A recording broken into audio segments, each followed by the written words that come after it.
Hello and welcome all back to Election Time News America. Today is Wednesday, June 18th, 2025. And we're going to be looking at the 2025 elections. As you can see right here are the current polling average for the Virginia one, and there is not currently a page for the New Jersey one, but these are just the final polls for the primary elections, which has, of course, been completed already. Election Time News, your one stop for all things elections and politics, from summations to poll reviews and news. And so, subscribe below for more content like this about American, Canadian, and Australian elections. Also, make sure to follow the Substack that is linked below. Remember, there's never a dull moment in politics. So, now we can see here this is the 2025 governorship map. We only have two races, which are going to be in New Jersey and Virginia. The much more interesting one is going to be in 2026, the midterm elections, which we're going to be watching very carefully once we get a bit closer to them. I have made a few videos about them already. And so here we have these two races, and they're essentially both relatively close, as we have seen recently, especially in the most recent cycle that these both took place in 2021. It was very, very close. Both of them were under 3.5 points. Chris Murphy won re-election in New Jersey by 3.2 points versus Jack Ciattarelli, who is actually running again. And Glenn Youngkin managed to actually flip the governorship of Virginia 4 years ago by 1.9% against previous former governor McAuliffe, who was actually the governor not the time before, because you cannot serve consecutive terms in Virginia, but 2 terms prior when he actually flipped it from the Republicans, and it has gone essentially back and forth since. Northam actually managed to win there, and then Youngkin has now won here. Now, the matchup for the Democrats actually looks better in Virginia than in New Jersey, because in Virginia we actually have here's my calculator list. I'm still very much work in progress here on some of these, but I did also adjust my PVI calculator as well, so some of these are a bit different.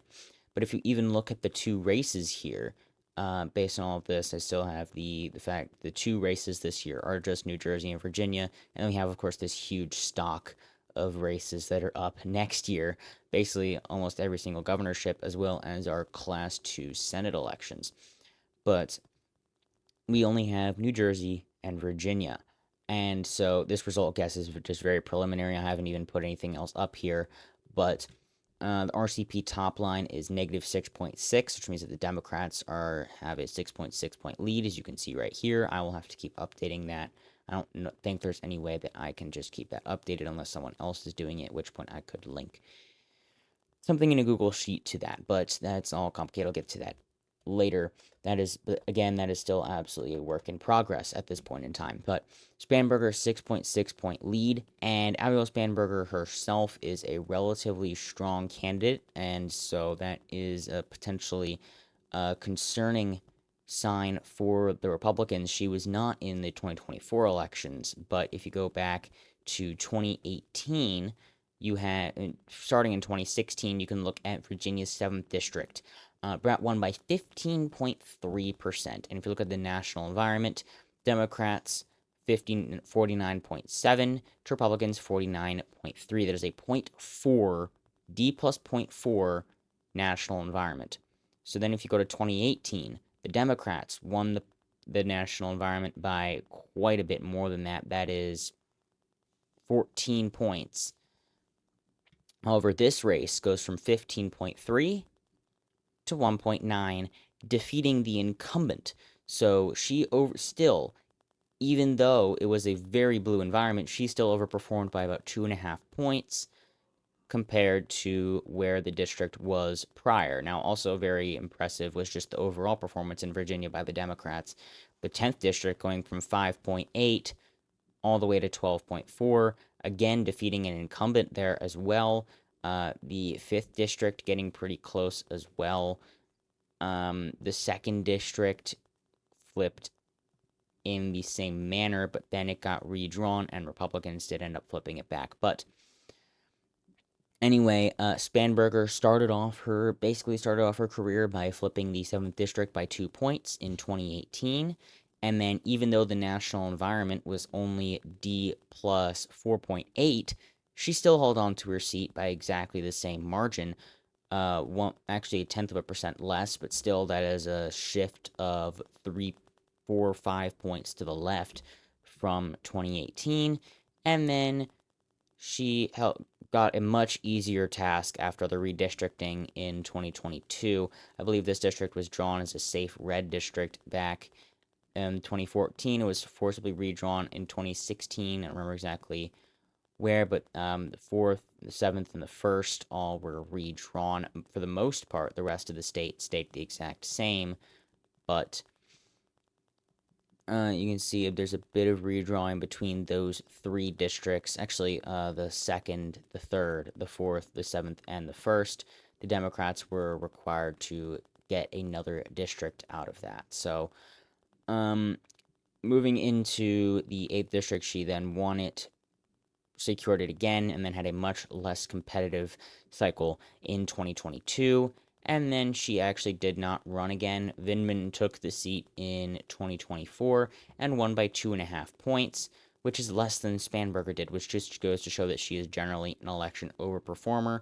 But then again, you should point out that the national environment was 3.6 for the Democrats. Here it was, that's 2.7, so 3.7.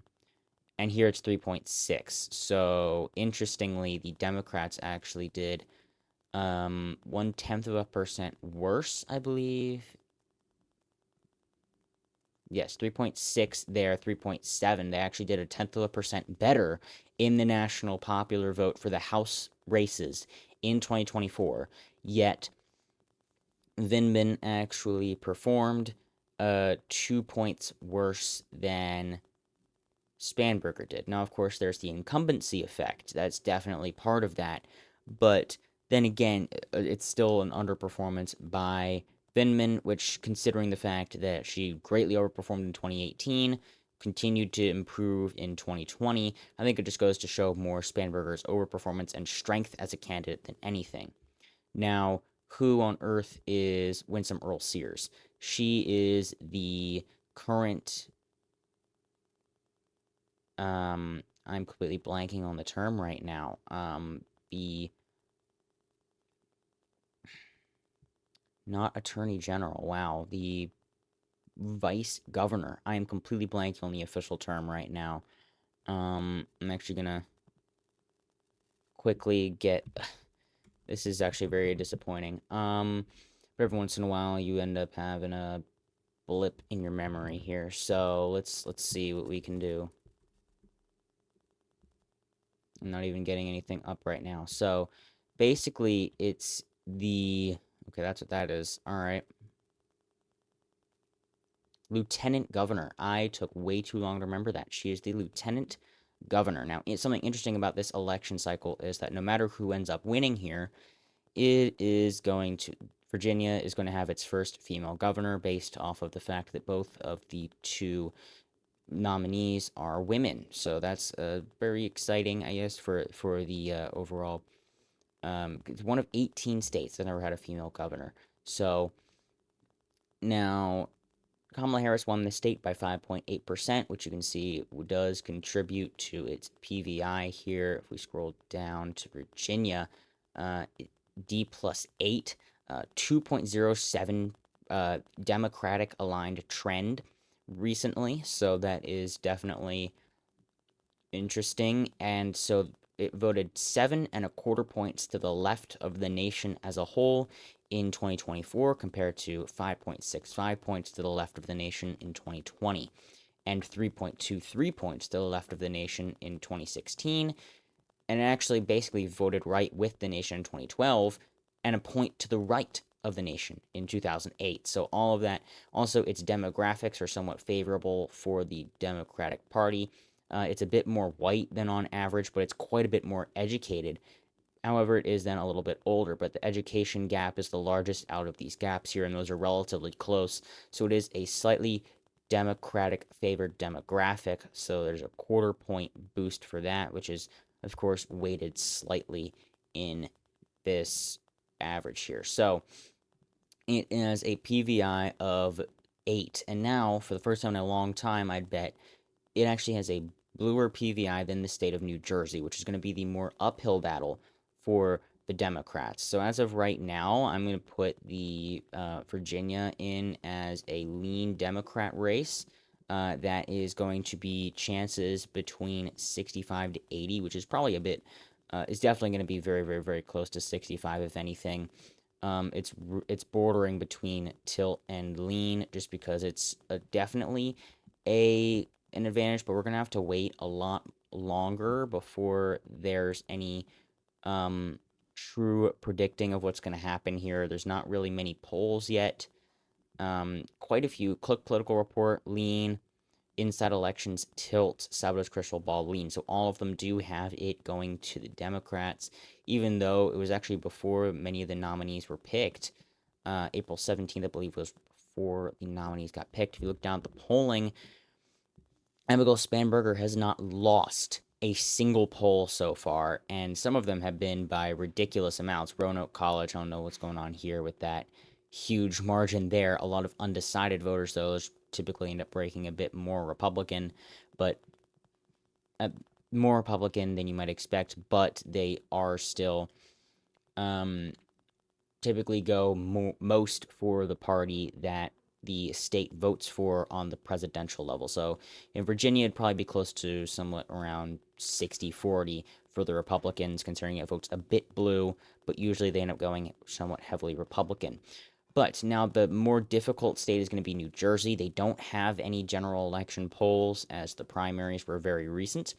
But New Jersey's governorship races haven't been very decisive. The closest one was 2017, which is the last time, of course, that Donald Trump was in office. So that may be some sign as to what could happen here. Or it could be a complete false flag, and it could just be that Guadagno was a poor candidate, and also Chris Murphy is not in this again. But if you look at 2021, he narrowly managed to hold on against Ciattarelli, who appears to be a relatively strong candidate.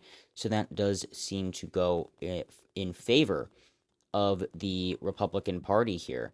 And so, if we're looking at the New Jersey race, also another term limited Democrat here, it has been decided the primaries were just in the past week. And so, it is Mikey Sherrill versus Jack Ciattarelli. And both the primary elections were held just last week, exactly 8 days ago.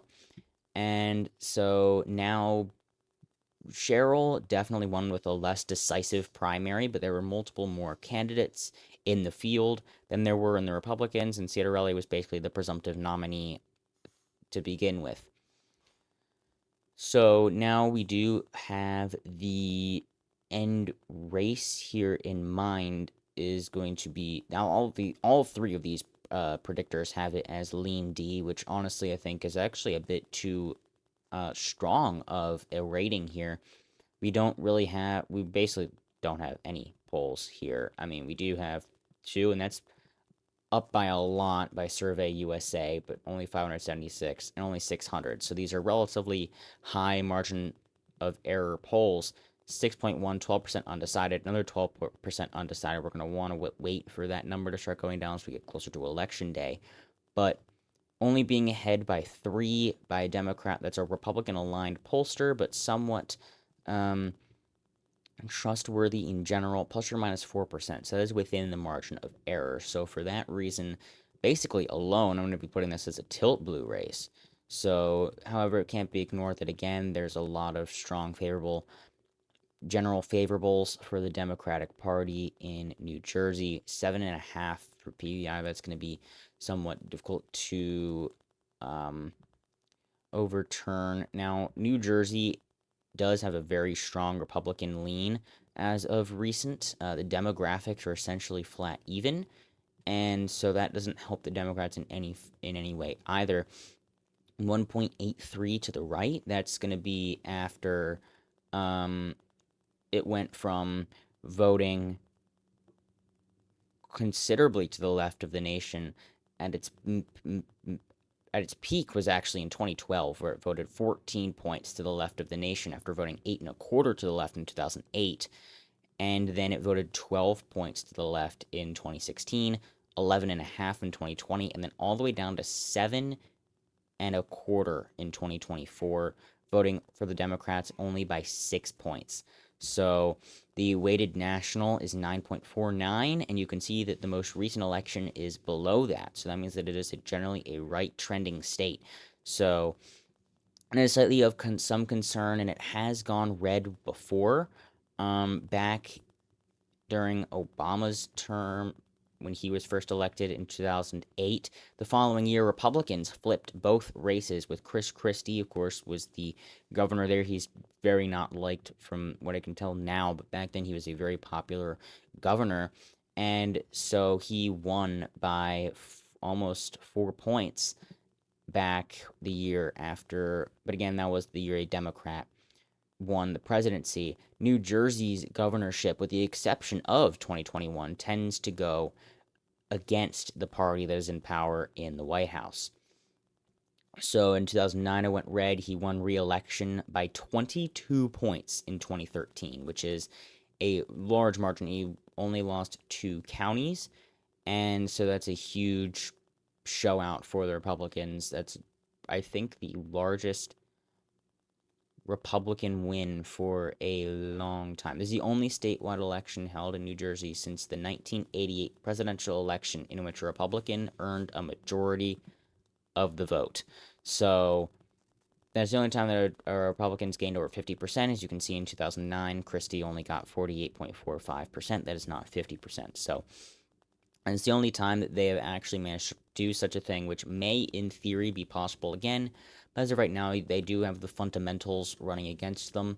And even though it was a large shift towards the Republicans in the 2024 election, especially present in the outer New York City area, Hudson, 18.5, Bergen, 13, Passaic, 19.5, Essex, 10.5, Union, 11.5, Middlesex, 14.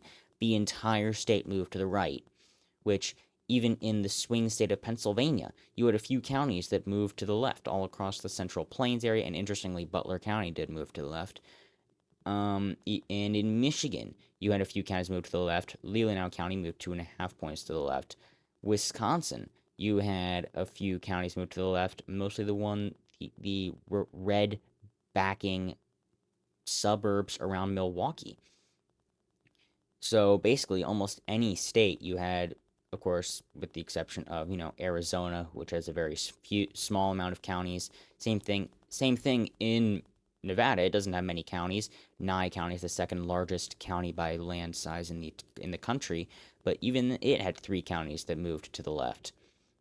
Pick basically any state, even New York had 3 counties that moved to the left. So all of them basically did have some movement to the left, but then you do have the large shift in the New York area, and the suburbs moved to the right in 2024, which you could see by Bucks, Montgomery, Delaware, Chester, Luzerne, Northampton, Beaver, Washington, Fayette, Westmoreland, Allegheny, which the outer parts actually are suburban. Pittsburgh doesn't take up the entire thing like Philadelphia does, of Philadelphia County. You could see that by the outer Detroit region, Macomb, Oakland, Washington, Monroe. You could see that generally in Green, Rock, Iowa, Columbia, Lafayette, all of these counties out here, La Crosse, Brown, Outagamie, Winnebago. So the suburbs moved towards Trump, and most of New Jersey is just suburbs all across this entire chunk here. So all of these Hudson counties, mostly city, Bergen city, Essex is city, Union is city, Middlesex is city right along here, and a little bit on Monmouth. But all this entire chunk in here, right here, Mercer County, that's where the capital is. Down here, Camden, New Jersey, Burlington County. But all of these is just one large suburb all across this stripe here. So that's mostly going to contribute to the entire area, Cape May even. is all going to be moving towards the right. So this is basically the prime demographic that's going to be moving towards the right. The question is, will it move right fast enough for the Republicans to be able to flip this, which is essentially the exact same question that they'll be asking for New York in 2026. And also, essentially, will it flip back fast enough in Arizona? But again, New Jersey is going to be the prime ground that we're going to be looking at. Virginia, 4.3 points. A lot of it did move to the right, including the ridiculously large counties over here that that even got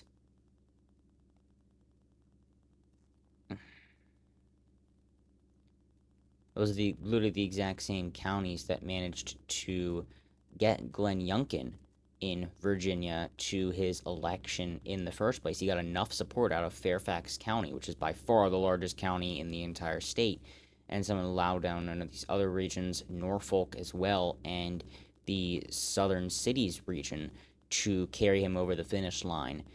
So that and more is really going to be how well can Winston Earl Sears perform in these critical regions across the state of Virginia, which appears to be not well enough, as Spanberger is winning. Not sure what this Roanoke College Spanberger plus 17 poll is, but as of right now, it appears the fundamentals are in the Democrats' favor as of this point in time until we start getting some more polls from New Jersey, as we only have two as of right now, but we will be watching it closely as that solid red map may end up giving Republicans a strong flip opportunity, even the year after they take control of the White House. Thank you so much for watching today's video.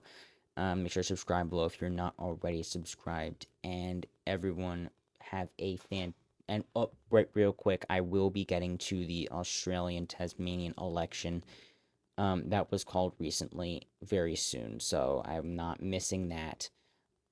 Just in case my Australian audience is curious, I am not missing that. So again, thank you all so much for watching this video, and have a fantastic rest of your day.